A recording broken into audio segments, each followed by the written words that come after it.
Why can't monkeys talk to humans? Because we don't listen. Next question. Oh, you want the scientific reason? Ask a monkey, if you can find one with a really, really big brain. A new study has determined that monkeys have the vocal ability to talk, but they don't because they're lacking the mental ability to say, "Stop calling me cheetah and pass the bananas."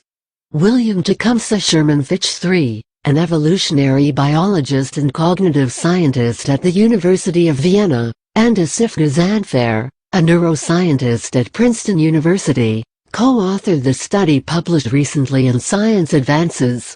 They pondered the question that baffles every zoo visitor who watches monkeys and apes do so many things that humans do, except talk, while parrots do nothing that humans can do except talk. Most anthropologists believe it's because primates have problems with their vocal tracts.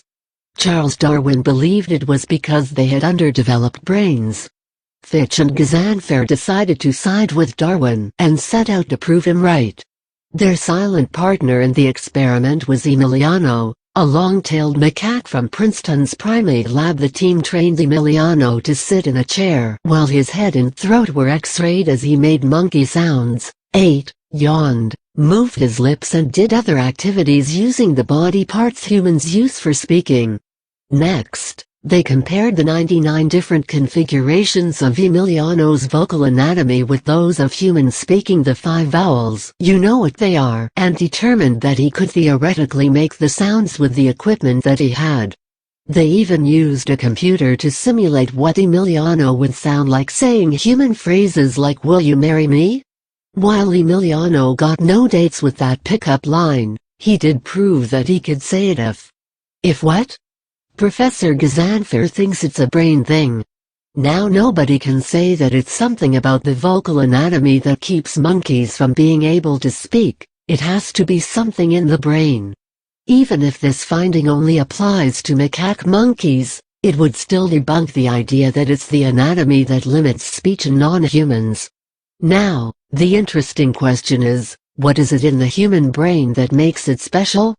By special, he means a human brain has some complex neural circuits that take the same equipment humans share with monkeys to perform the act of speaking. After all, producing a vocalization requires the coordination of respiration, vocal fold tension and shaping your mouth in particular ways all at the same time.